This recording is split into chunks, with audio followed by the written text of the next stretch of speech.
Hello सांग मैंने जय जगन्नाथ। तो चलो आज एक न्यू पोस्ट विषय जानिबा। ओके, जो रेलवे ग्रुप डी तरफ से आरआरबी रो रेलवे ग्रुप डी। ओके, जो तार जो फॉर्म फिलअप डेट पलि आसी आपण मैंने आवेदन करेंगे 2026 नोटिफिकेशन आसी। ओके, तो चलो देखा कौन आर क्राइटेरिया सब अच्छी। ओके, तो चलो जो रेलवे ग्रुप डी भर्ती आई। ओके, 2026 जो 2026 जो रेलवे ग्रुप डी जी भी आपण मैंने अप्लाई करेंगे तो तार नोटिफिकेशन पलि आसलानी। ओके, टोटाल वैकेंसीज अच्छी, टोटाल पोस्ट अच्छी आपणकर 22,000 पोस्ट वैकेंसी अच्छी। तो आपण मैंने अप्लाई करेंगे जी भी रेलवे एग्जाम प्रिपरेशन हो तो से बहुत बड़ सुजोग आसी 2026 तो से अप्लाई करेंगे। ओके, तो चलो आउ टिके डिटेल्स रे जानिबा फॉर्म रो विषय रे। ओके, तो पोस्ट ग्रुप डी अच्छी। ओके, तो कौन कौन सब वैकेंसीज रे बाहर देख पॉइंट्स मैन पे बाहर। ओके, ट्रैक मशीन पे बाहर, ब्रिड्स पे बाहर। ओके, असिस्टेंट लोको पायलट बाहर। Okay, assistant loco shed diesel बाहर। ओके, जो track maintainer. Okay, then assistant P way, assistant CNW, assistant TRD, assistant loco sheds, assistant loco sheds. Okay, assistant operation electrical. Okay, then एटा workshop mechanical. Okay, assistant रो तो vacancies आपण मानकर केते अछि 22,000 post अछि आपण मानकर वैकेंसी। तो आपण अप्लाई केमिति करि परिबे, ऑनलाइन मोड रहबा अप्लाई रो। ओके, तो चलो आउ टिके डिटेल्स देखिबा ए विषय रे कोन अछि।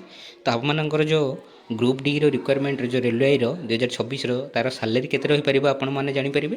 तो आपण मानकर जो सैलरी रहिबो 18,000। ओके, जो पर मंथ आपको मिल 18,000 प्लस ग्रांड पैकेज जिते थी ताहा मिल प्लस आड हम एक्सट्रा अलाउंसेस। ओके, तो चलो तो टोटाल मिलकर आपण मानक 25,000 एबव मिल पार फास्ट ही। ओके, तो आपणकर जो वर्षे रहा कि 2 वर्ष रहा जो कम करने देन आपणकर पैसा इंक्रीज हो पार। ओके, तो चलो तार जो एज लिमिट केते अच्छे रेलवे जो ग्रुप डी रो। ओके, जो रेलवे ग्रुप डी रो जो आपण मानक जो एज मागिबो आपण मानक 28 वर्ष रु 36 वर्ष पर्यंत आपण मैंने होते एति मध्य जदि आपंकर एज थी बोले आप अप्लाई करेंगे। Okay, railway group D.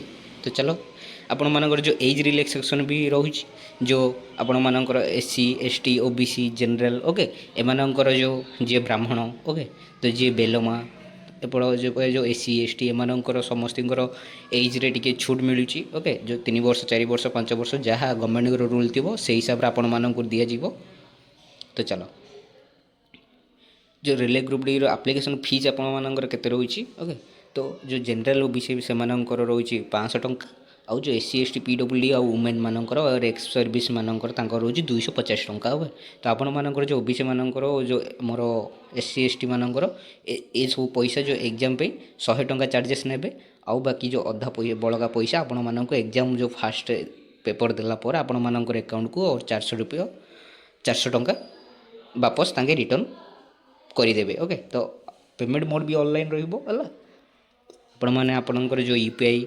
Okay, phone पे गूगल पे UPI ID QR code scan करी अप्लाई करि परिबे दे परिबे पैसा। ओके, तो आपण मानकर जो सिलेक्शन प्रोसेस केमति रहिबो। ओके, फास्ट आपणकर कंप्यूटर बेस्ड टेस्ट गोटे हम प्रिलिम एग्जाम टाइप रो। ओके, तो तापर आपणकर सेठी जदि आपण क्वालिफाई करछुंदी देन आपणकर मेरिट लिस्ट आपणकर जदि ना आस्तिबो। ओके, तो आपण फिजिकल टेस्ट पे एलिजिबल हेबे। देन फिजिकल एलिजिबिलिटी जदि टेस्ट आपण माने क्वालिफाई कर दउचंती देन आपणकर medical document verification then medical test आपण मानकर हम। तो चलो आउ टिके विषय जानिबा आपण माने जो CBT टेस्ट केमती कोन हम से विषय टी जानिबा।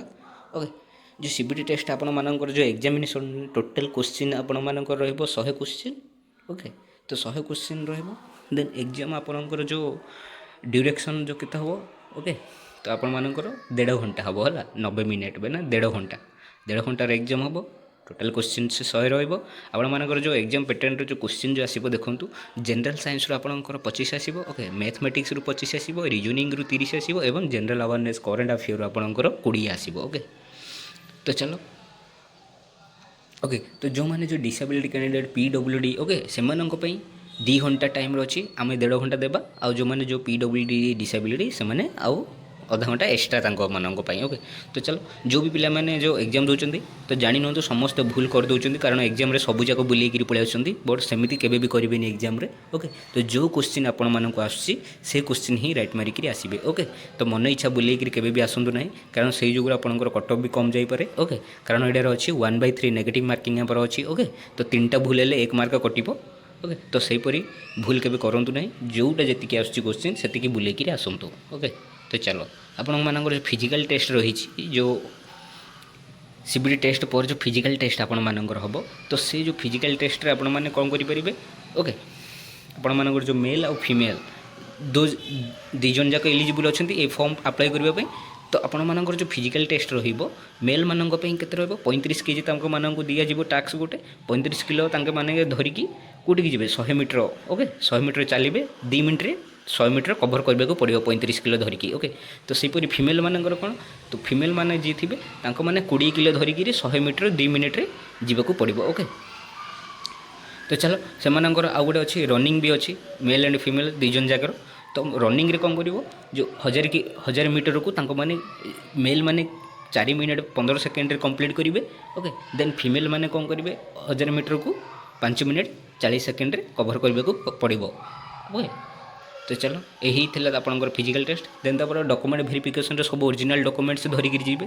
ଦେନ୍ ଆପଣଙ୍କର ସେଣ୍ଟ୍ରାଲ୍ ସାର୍ଟିଫିକେଟ୍ ବି ଧରିକିରି ଯିବେ। ଓକେ, ତ ସେଣ୍ଟ୍ରାଲ୍ ସାର୍ଟିଫିକେଟ୍ ଆପଣମାନଙ୍କର ଅଫିସିଆଲ୍ ୱେବସାଇଟ୍ରେ ହିଁ RRBର ଡାଉନଲୋଡ଼୍ କରିଦେବେ। ସେଇଠୁ ହିଁ ତୁମର କାଷ୍ଟ ଅନୁଯାୟୀ ତା'ର ଫର୍ମ ରହୁଛି, ସେ ଫର୍ମ ଫିଲ୍ଅପ୍ କରିବେ ତ ଆପଣଙ୍କର ଯେଉଁ ଡିଷ୍ଟ୍ରିକ୍ଟ ମାଜିଷ୍ଟ୍ରେଟ୍, ନହେଲେ ତ ତହସିଲ, ନହେଲେ ତ ଆମର କଲେକ୍ଟର ପାଖରେ। ଓକେ, ତ ଚାଲ ଦେନ୍ ତାପରେ ଆପଣମାନଙ୍କର ଆସିବ ମେଡ଼ିକାଲ୍ ଏକ୍ଜାମିନେସନ୍। ଓକେ, ତ ଗୋଟେ ମେଡ଼ିକାଲ୍ ଏକ୍ଜାମିନେସନ୍ ହେବ, ଆପଣମାନଙ୍କର ଆଇ ଟେଷ୍ଟ ହେବ। ଓକେ, ଦେନ୍ ଆପଣମାନଙ୍କର ଯେଉଁ ଫିଜିକାଲ୍ ଫିଟନେସ୍ ଯେତିକି ଅଛନ୍ତି ସବୁ ଚେକ୍ କରିବେ। ଦେନ୍ ଚାଲ ଇମ୍ପୋର୍ଟାଣ୍ଟ ଡେଟ୍ସ ଡକୁମେଣ୍ଟସ୍ କ'ଣ ଦରକାର ଦେଖିବା।